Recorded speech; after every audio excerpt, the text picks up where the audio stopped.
got my motorcycle, got the battery charger hooked up to it.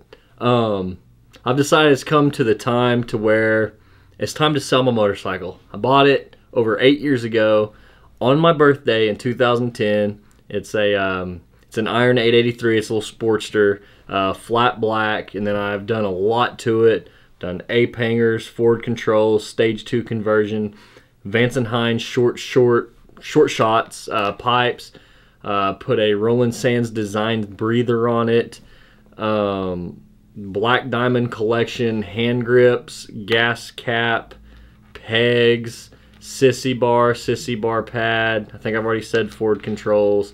Just done a lot to it, and I really love that bike. But the past few years, I've wanted a bigger bike. I wish I could just have that bike, but bigger, you know, chassis, bigger frame, bigger engine, all that good stuff. Because it's just, I know I'm biased, but it's a really sharp bike. And anyways, just time's come to put it up for sale. I already got it up for sale on like my social media and stuff. And if you just happen to be looking for an amazing Iron 883, got the bike for you. Hit me up. But anyway, just time to sell it. And it may be a few years before I get another one. We'll see how much I miss this whole motorcycle riding thing. But I just haven't had the time to ride near as much as I'd like to. So it's just literally sitting there collecting dust. So I'm going to take it out today. And I wouldn't necessarily call it like a last ride, but this probably will be one of the last rides I ever have on it. So just about done with my work for today. Wrapping up a couple things. And then I think I'm going to get out on the bike and just go for a nice little ride and really enjoy riding on the bike that I love so much. And it's just always hard getting rid of a vehicle or something like that you just kind of attached to. It was my first Harley and the only Harley I've ever had. So a lot of good times on it, put a lot of good miles on it. And when I say a lot of good miles, it still has under 15,000 miles on it. So not bad at all for a 2010. And like I said, I've customized it a lot. So anyways, just kind of like, I wouldn't say it bummed, but I'm just kind of starting, it's kind of starting to sink in that I'm not going to just have that awesome little bike sitting out in the garage to go, you know, escape from reality a little bit every now and then and go just on a nice little ride. So anyways, fixing to get out there and enjoy it.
Well, just got back from riding the motorcycle, and it's nice outside. It's been kind of cold and it's been really wet, been a lot of rain, and it's still overcast, but it's like in the mid 60s this evening. So I think I'm just gonna get the drone and fly it for a little bit.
yeah, well, after Samantha and I went to the store, got some groceries, we ate some dinner. Now just gonna kind of unwind and relax, have kind of a low-key chill evening. And tomorrow's gonna be a big day. But until next time, vlog number 163.